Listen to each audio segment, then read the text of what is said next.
The Last Supper.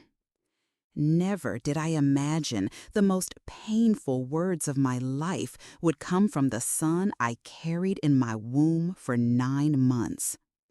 "There's no room for you here anymore, Mom." Philip's voice echoed through the room like a bullet to the heart. At 62, standing there before the door of my own home, I felt the ground crumble beneath my feet. Amanda, my daughter-in-law, stood beside him with that scornful look I knew so well, her arms crossed as if I were an unwanted intruder. "Get your things and leave," she added, not even bothering to hide the cruel pleasure in her words. The keys to the house I'd supported for so many years were ripped from my trembling hands, and the door slammed shut with a finality that sealed my fate on that cold winter morning. The sound of that slamming door still echoes in my ears every night.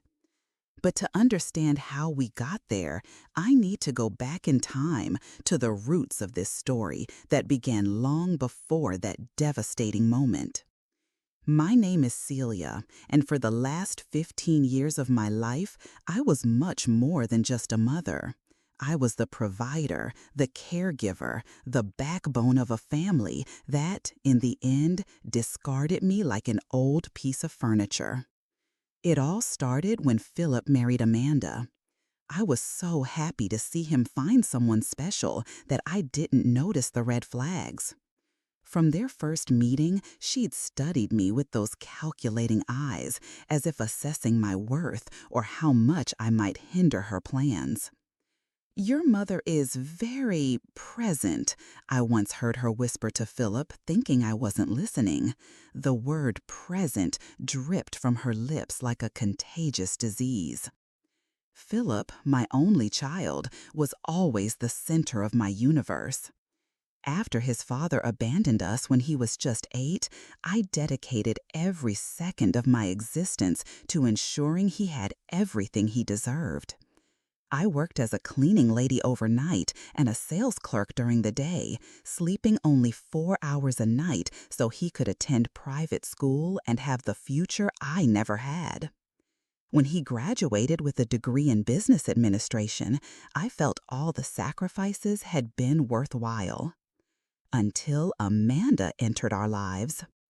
The young couple were starting out, and like any mother madly in love with her son, I offered them my house so they could save money and get settled.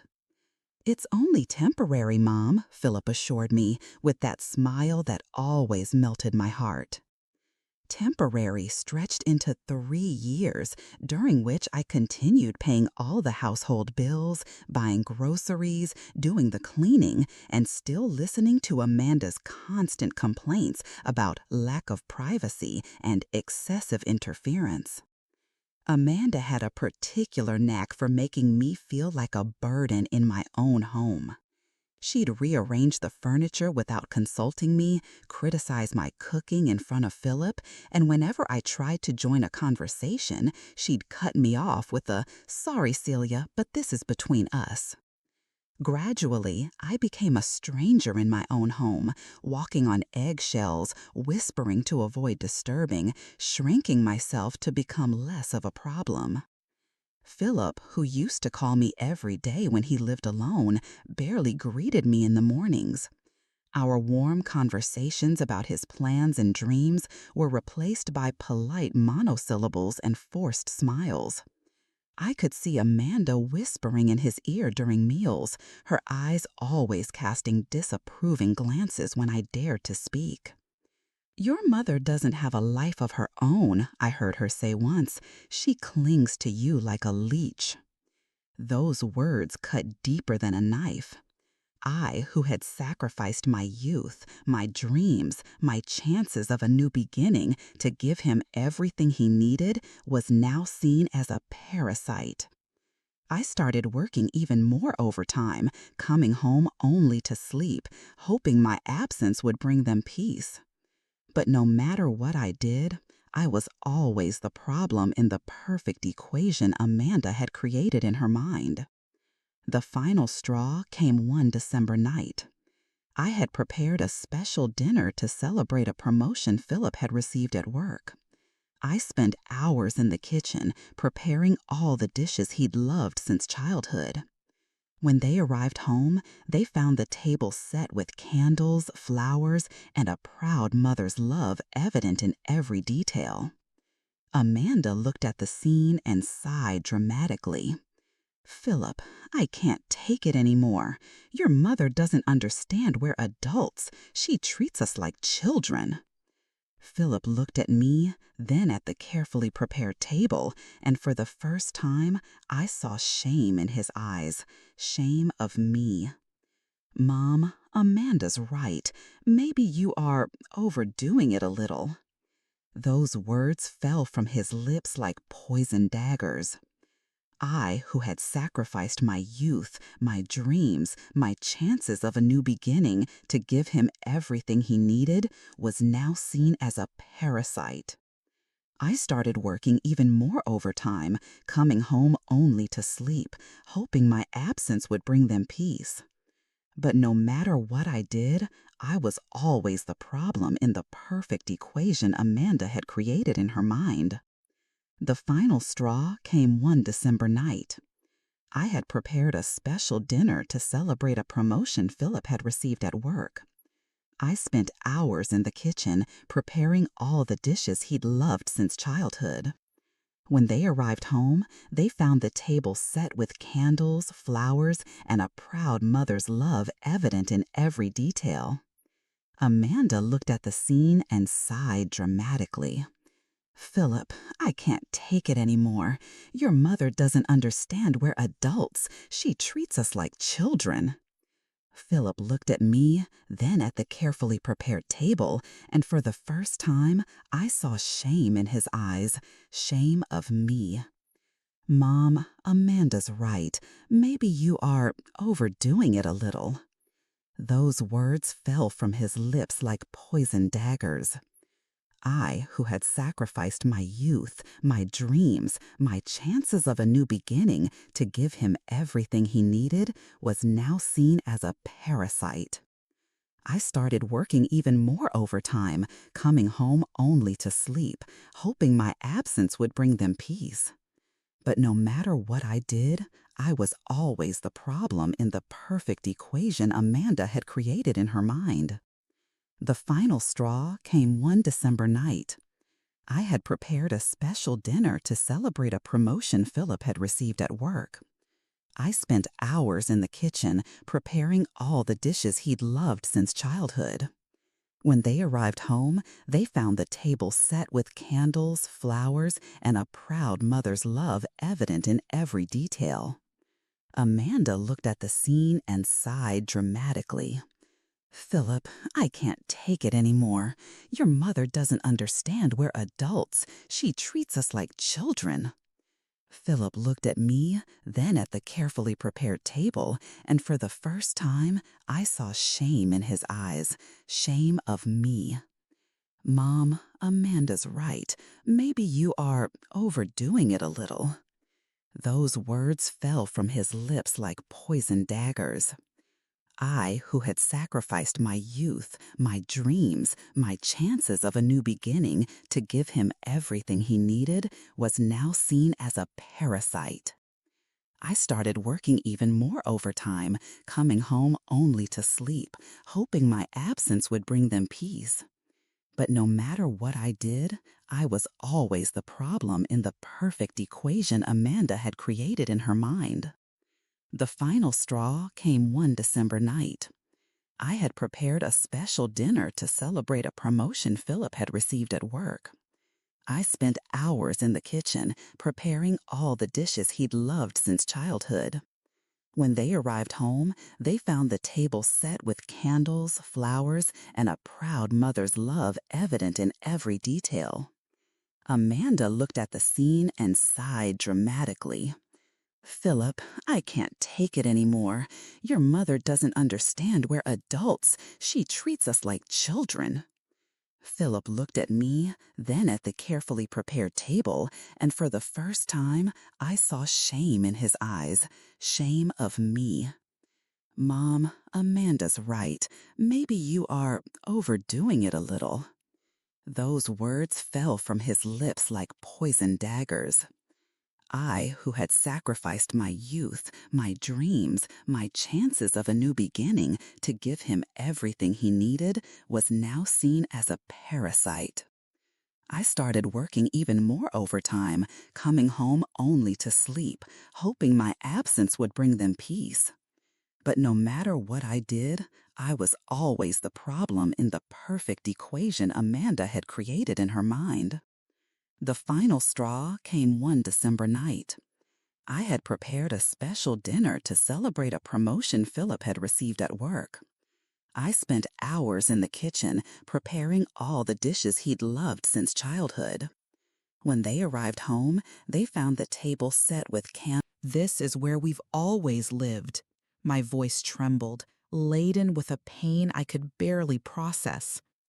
"Actually, it's not your home," Amanda interrupted with calculated cruelty. "The lease is in Philip's name since we got married. You're just an overstaying guest." Each word was carefully chosen to inflict maximum damage. It felt like they ripped my heart out with their bare hands. For 3 years, I had continued paying the rent on that house, working 2 jobs to ensure they had a roof over their heads while they got settled in life. And now I discovered that, in the eyes of the law and in the eyes of my own son, I was nothing more than a trespasser without rights. "Philip," I tried to appeal to what remained of the boy I had raised. "I paid this rent for 15 years. I supported this house. I supported you.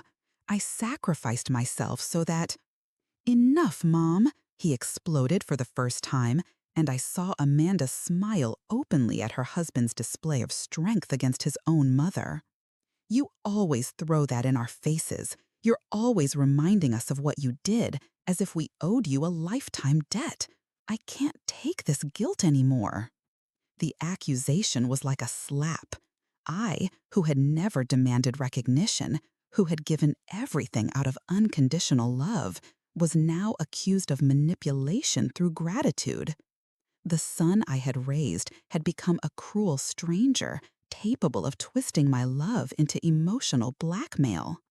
"You have 2 hours to get your things," Amanda announced with barely contained satisfaction.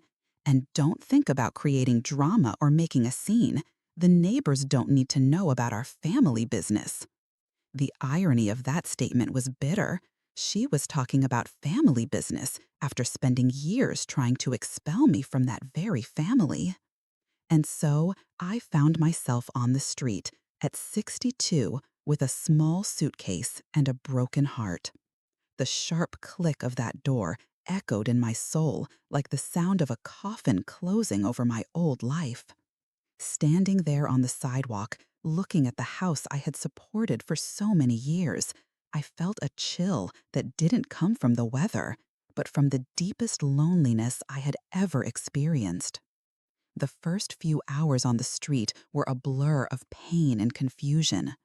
I walked through the streets of the neighborhood I knew like the back of my hand, but which now seemed strange and hostile. Every person who passed me seemed to whisper judgments. "Look at that old woman, thrown out on the street by her own family. She must have done something terrible to deserve this." I could feel the weight of curious and pitying glances, and each one was a new humiliation. I spent the first night on a park bench, clutching my suitcase, as if it were my only link to the dignity I had lost. The morning chill cut into my skin, but it was nothing compared to the ice that had settled in my chest. Every time I closed my eyes, I saw my son's face pronouncing those cruel words, and the pain would return with full force. But there, in that cold and silent park, something began to stir within me. A small but persistent spark of indignation mixed with a strength I didn't know I possessed. I had spent decades being the woman who sacrifices herself in silence, who accepts everything in the name of love, who disappears so that others may shine. But there, in that moment of utter abandonment, I realized that maybe it was time to discover who I really was when no one else expected anything from me. The next day, I sought shelter at a community shelter in the city center. The place was simple but clean, and for the first time in months, I felt I could breathe without fear of bothering anyone. It was there that I met other people who, like me, had been discarded by ungrateful families or by the cruelty of time. Margaret, a 70-year-old woman who had been evicted from her home by her overbearing daughter-in-law, greeted me with a warm hug and wise words. My dear, sometimes life pushes us out of the nest not to destroy us, but to teach us that we always knew how to fly. We just forgot because we never needed to. She had found purpose caring for abandoned children at a shelter, and her eyes shone with a peace I envied. John, a 68-year-old widower whose children had moved to other countries and completely forgotten him, had discovered a new reason to live in woodworking. Every piece of wood I transform into something useful reminds me that I still have value, he told me as he lovingly sanded a wooden toy. We only become useless when we accept that we are useless. The stories of resilience and rebirth I heard in that place planted seeds of hope in my parched heart. If Margaret could find joy caring for children who weren't hers, if John could create beauty with his own hands at 68, maybe I too could discover a new version of myself. That's how I started looking for work. It wasn't easy. Many employers looked at my age and shook their heads before even hearing my qualifications. But persistence has always been one of my qualities, and after 2 weeks of trying, I landed a job as a cook in a popular neighborhood restaurant. Home-Style Flavors was a humble establishment frequented by workers, students, and middle-class families seeking delicious food at a fair price. The owner, Miguel, was a kind man of Northeastern origin who hired me not only for my culinary skills, but because he saw in my eyes the hunger of someone who needs to prove their worth. I felt alive again in the kitchen of that restaurant. Every dish I prepared carried not only spices and ingredients, but the love and care I had poured into my family for so many years. Customers began to notice the difference. My food had a special flavor, that undefinable taste that only comes from someone who cooks with their heart. Celia, you put love even in the boiling water, Miguel joked, but I knew he was serious. After years of being treated as a burden, being in a place where my work was valued and recognized was like balm to a deep wound. Regular customers began to specifically seek me out, asking for Celia's special seasoning or praising dishes I had created with simple ingredients but prepared with skill and affection. For the first time in a long time, I felt I had an identity of my own, that I existed as Celia, not just as Philip's mother or the inconvenient old woman. It was comforting to have a routine again. I woke up early, went to the restaurant, spent the day creating flavors that delighted other people, and returned to the shelter with the satisfaction of having contributed positively to the world. It wasn't the life I had planned, but it was a life with dignity and purpose. Inspired by Margaret and John's stories, I started writing down the recipes I prepared, but not just the ingredients and the method. I also wrote the memories that each dish evoked in me, the family stories hidden behind each spice.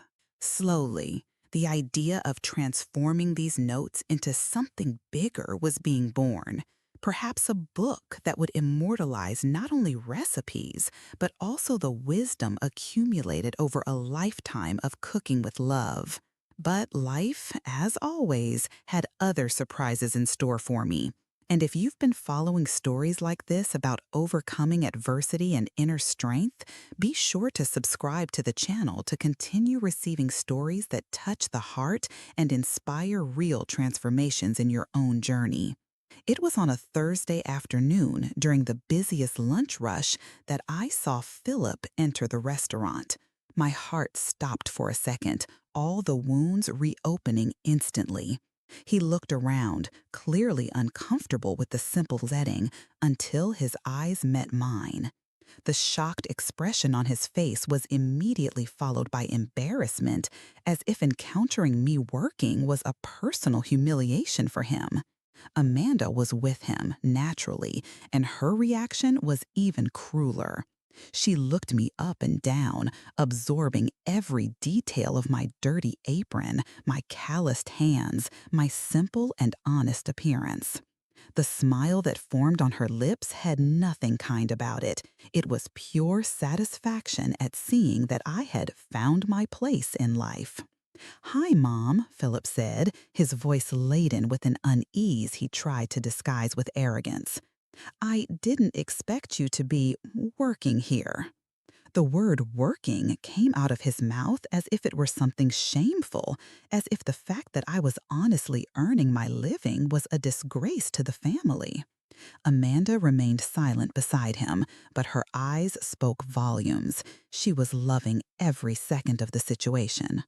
"Yes," I replied, finding a strength in my voice that surprised me. I discovered I have far more talents than I imagined when I needed to survive on my own. The sentence came naturally, but it carried a weight that Philip clearly perceived. They sat down at a table in the corner, ordering the simplest dish on the menu, probably to show that they didn't intend to stay long. I continued working, but I felt the weight of their eyes following me through the kitchen. Every movement of mine was analyzed, judged, as if I were an exotic animal in a zoo. It was then that the moment that would change everything happened. Miguel approached their table, as he did with all the regulars, and started chatting about the restaurant. "Do you know our star here?" he asked, pointing to me. "Celia is the best cook we've ever had. Customers come here specifically for her food." Philip seemed even more uncomfortable, but Miguel continued, oblivious to the tension at the table. "She's got incredible stories, too.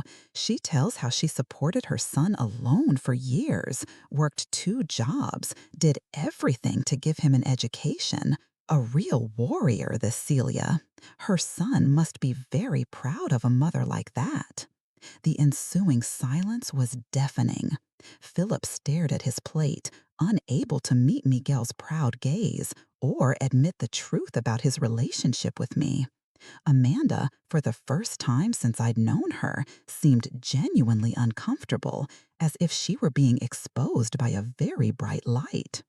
"Oh, yes," Philip finally mumbled. "My mother has always been dedicated." The word dedicated sounded like a cruel euphemism for everything I had sacrificed for him. But it was at that moment that I made a decision that would change the course of this whole story. I took off my apron, washed my hands, and walked towards their table with firm steps. "May I sit?" I asked, but I was already pulling up a chair before they could answer. My tone of voice was sweet, but there was a firmness in it that made Philip look up. "Philip," I began, looking directly into my son's eyes. My voice was calm, but each word was carefully chosen, like ingredients for a special dish. "During the 3 years you lived in my house, yes, my house, I continued paying the rent every month. $800 that came out of the account I've maintained for 15 years. The lease may have been in your name, but the money was always mine." Philip instantly paled. Amanda tried to disguise it, but I saw the shock in her eyes, too. They really believed they were living rent-free, supported solely by Philip's salary.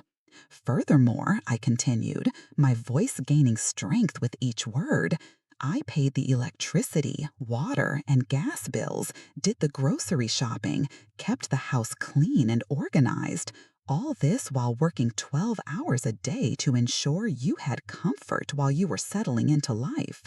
"Mom, I didn't," Philip tried to interrupt, but I gently raised my hand.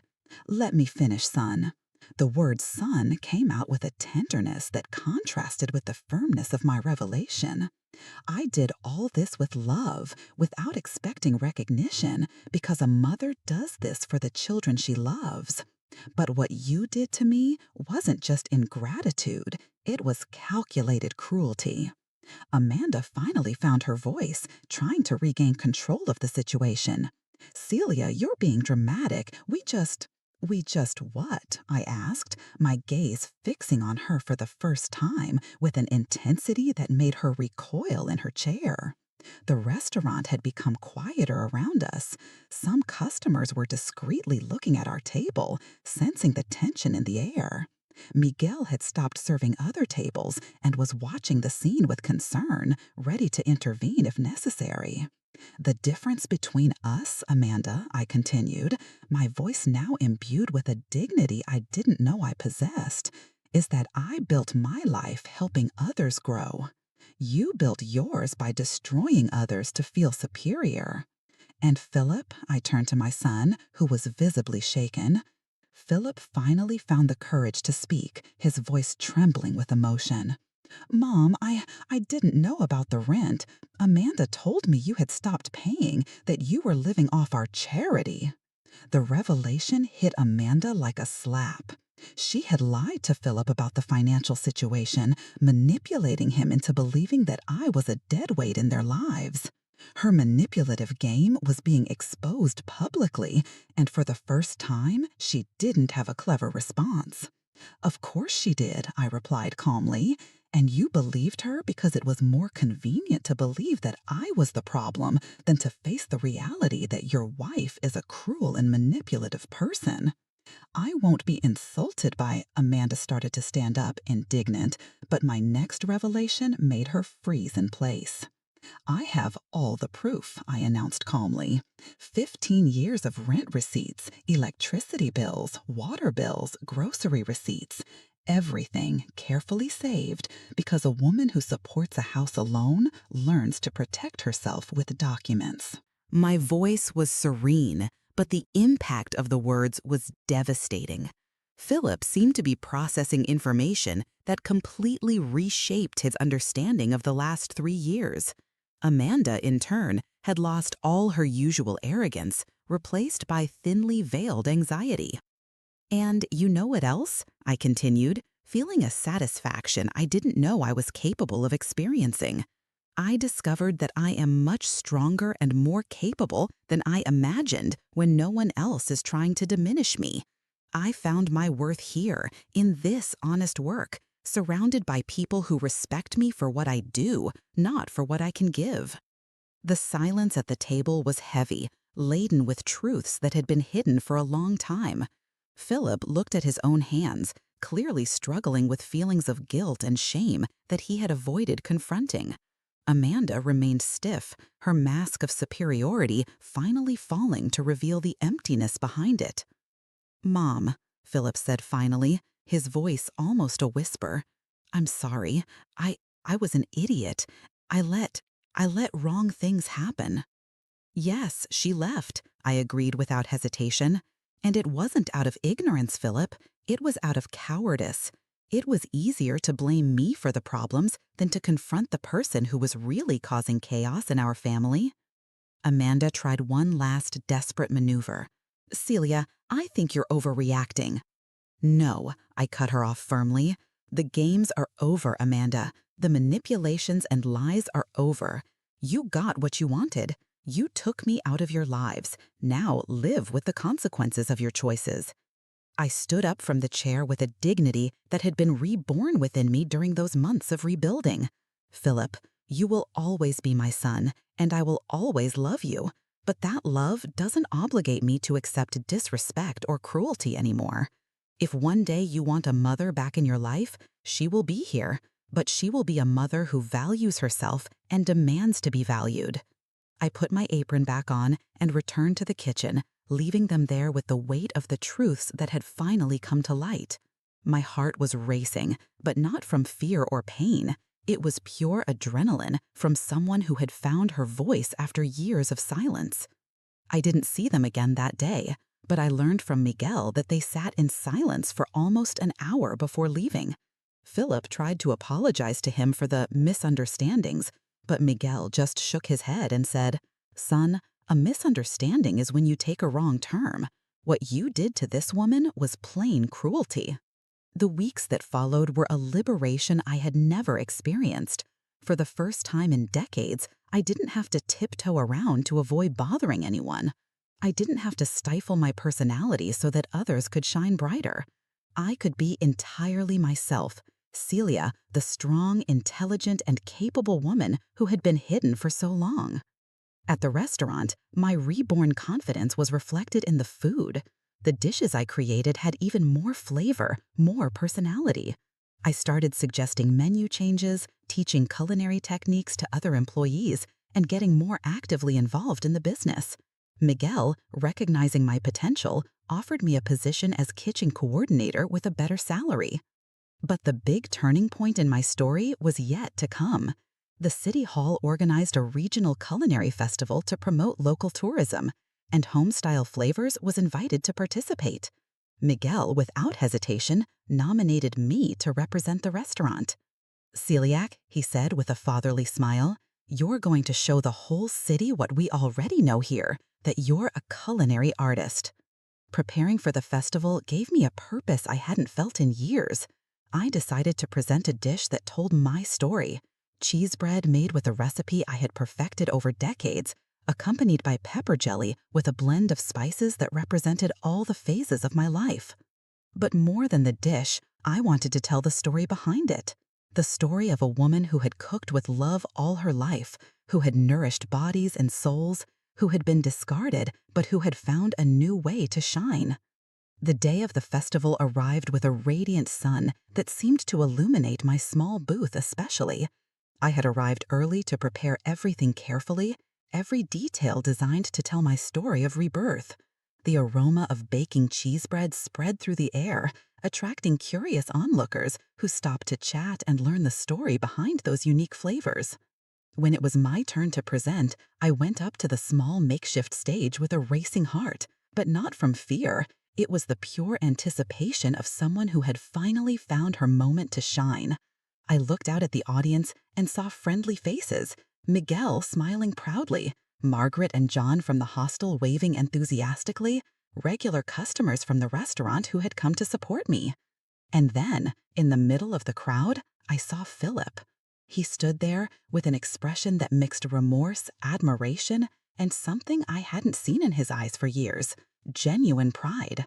Amanda wasn't with him, and somehow that seemed significant.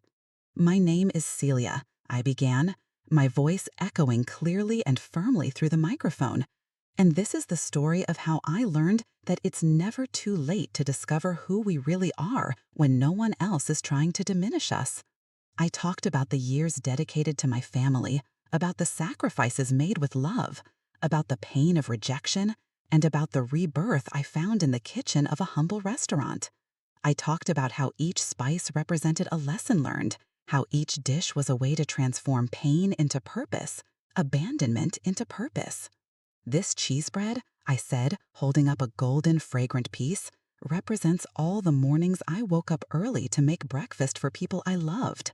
The pepper jelly represents the burning of the tears I cried, but also the fire of determination that made me rise from the ashes of humiliation." The audience was silent, absorbing every word. I saw tears in some people's eyes, faces that identified with parts of my story. It was a deep human connection, the kind of moment that touches souls and transforms perspectives. "I discovered that true home isn't in four walls," I continued, feeling a growing emotion in my voice, "but in the ability to value ourselves and find purpose wherever we are. I discovered that self-love isn't selfishness, it's survival. And I discovered that we're never too old to start over, to shine, to show the world our worth." When I tasted the first bite of the cheese bread on stage, I closed my eyes and savored the taste of victory. It wasn't victory over Philip or Amanda. It was victory over the version of myself who had accepted being diminished, silenced, discarded. It was the sweet taste of reclaimed self-worth.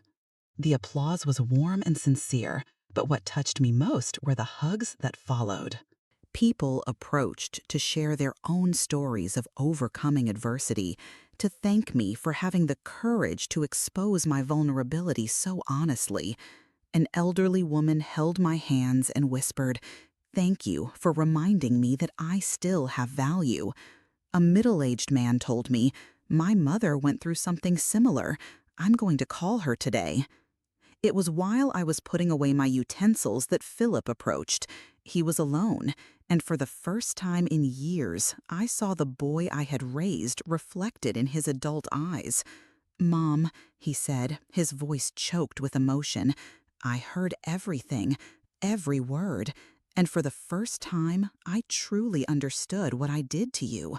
I stopped what I was doing and looked him directly in the eyes. "And what did you understand, Philip?" "That I didn't just abandon you," he replied, tears starting to roll down his face. "I betrayed you. I betrayed every value you taught me. I betrayed the unconditional love you always gave me. I betrayed the most important woman in my life because of ego and cowardice." His words were like balm to wounds I thought would never fully heal. But I had learned that forgiveness doesn't mean returning to being the same person who accepts anything in the name of love. "Where's Amanda?" I asked calmly. Philip looked down, embarrassed. We separated last week. She couldn't handle it when I started questioning the lies she had told me about you. When I discovered that she had manipulated the whole situation to drive a wedge between us, I realized I was married to someone I didn't even really know. The news didn't bring me joy. There was no satisfaction in seeing my son suffer, even though he had reaped the consequences of his own choices. But there was a sense of justice, of balance being restored in the universe. "And now?" I asked. "Now, I want to ask for something impossible," he said, his voice trembling with hope and fear.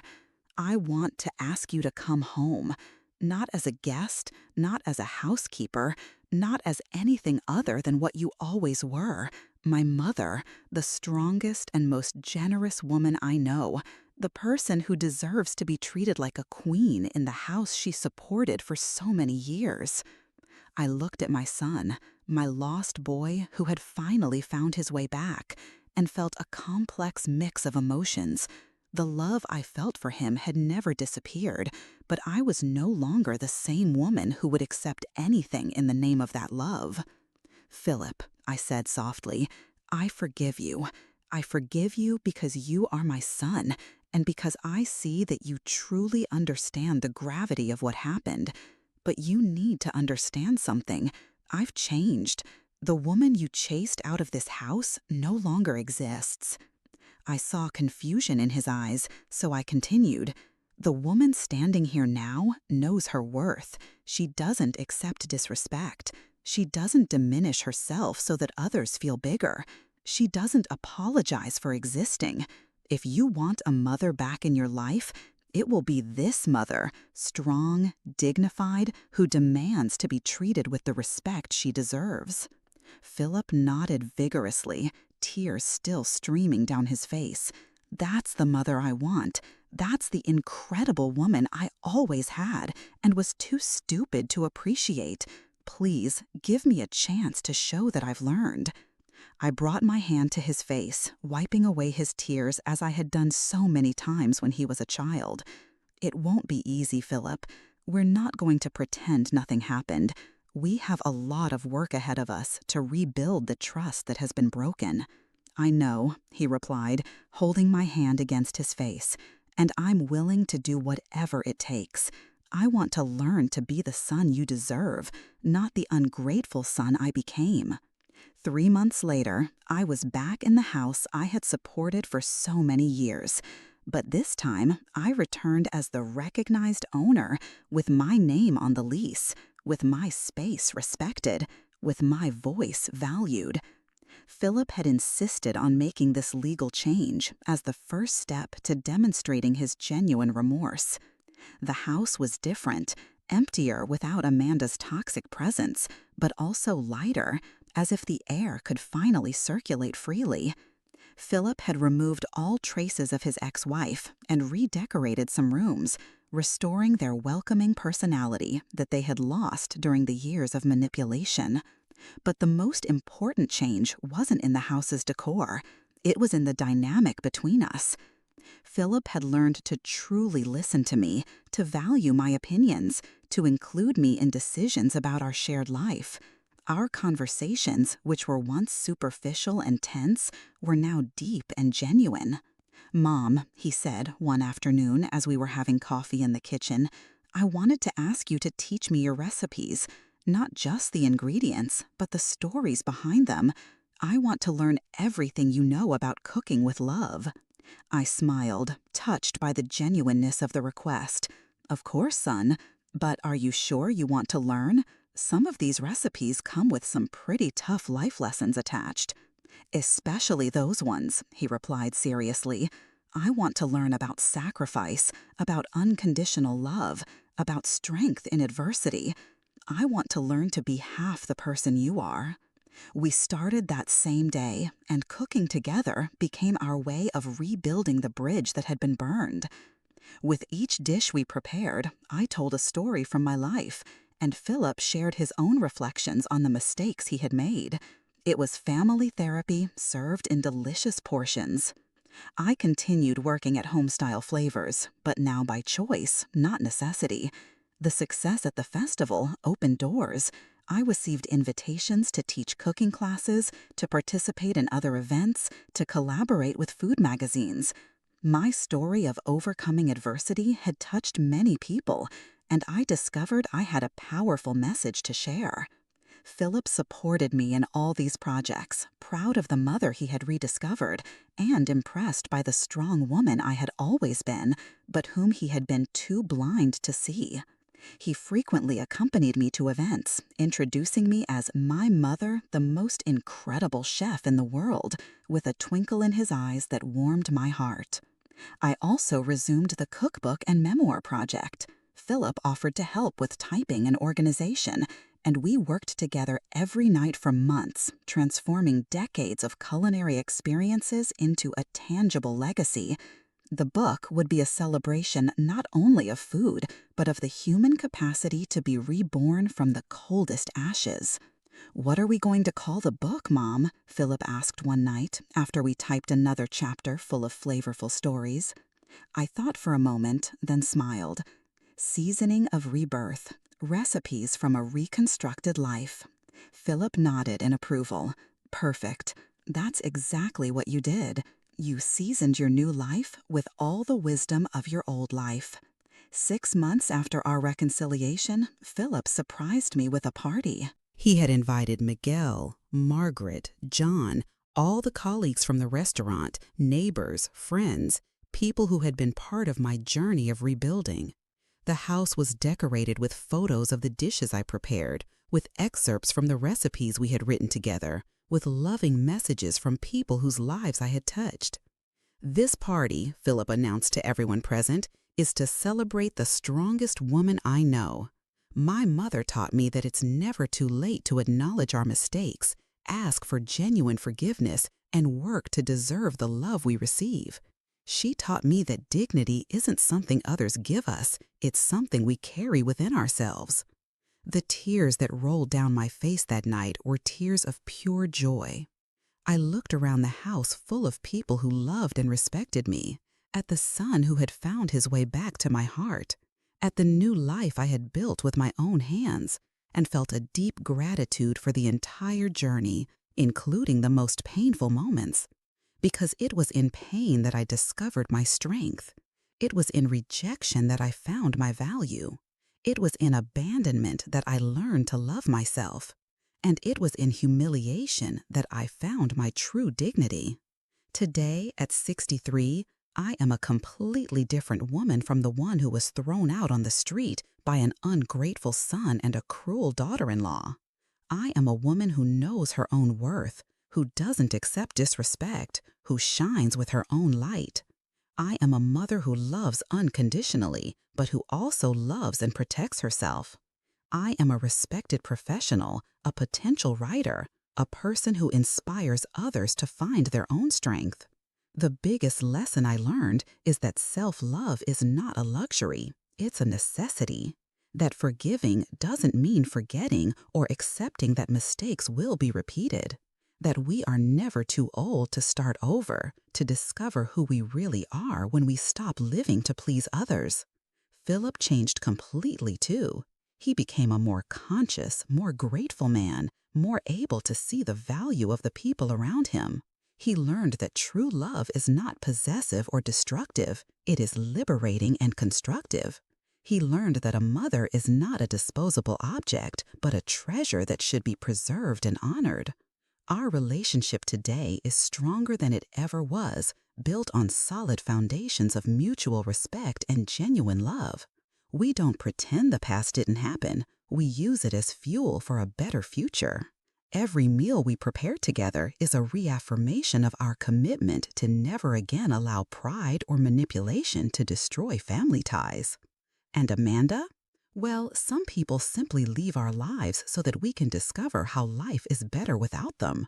I heard by chance that she remarried a few months after the separation, probably already applying the same manipulative tactics to a new victim. I feel no anger or resentment, only a deep sadness for people who build their happiness on the unhappiness of others. But this story is not about her, it's about me. About discovering that within each of us there is a strength we never imagined, waiting only for the right moment to awaken. It's about learning that our dignity does not depend on the approval of others, but on our own ability to value ourselves. It's about understanding that true family is not just blood. It's a daily choice to love, respect, and support one another. It's about discovering that we can be grateful for the difficult moments because they are the ones that show us what we are truly made of. Today, when I look in the mirror, I see a woman who has gone through the fire and emerged as purified gold. I see wrinkles that tell stories of resilience, calloused hands that speak of honest work, eyes that shine with the wisdom of someone who has learned to transform pain into strength. And if you are going through something similar, if you are being diminished, devalued, or discarded by people who should love you, know that you have a choice. You can accept this role of victim, or you can decide to write a new chapter in your story, a chapter where you are the hero of your own journey. Life taught me that it's never too late to discover who we truly are when we stop trying to be who others want us to be. That true home resides within us, in our ability to love and respect ourselves. That family is whoever treats us with love and dignity, regardless of blood ties. This is my story of rebirth, a story of how the most important seasoning we can add to our lives is self-love, served in generous portions and without moderation. A recipe for dignity that we all deserve to savor, no matter how old we are or how many times they've tried to make us forget our own worth. And so, with a heart full of gratitude and eyes set on a bright future, I continue to cook my life with the best ingredients I've discovered: self-respect, conscious forgiveness, true love, and the unshakable certainty that I deserve all the good that life has to offer. Because I've learned that we are the chefs of our own existence, and it's up to us to decide which seasonings to use to create the flavor we want our lives to have.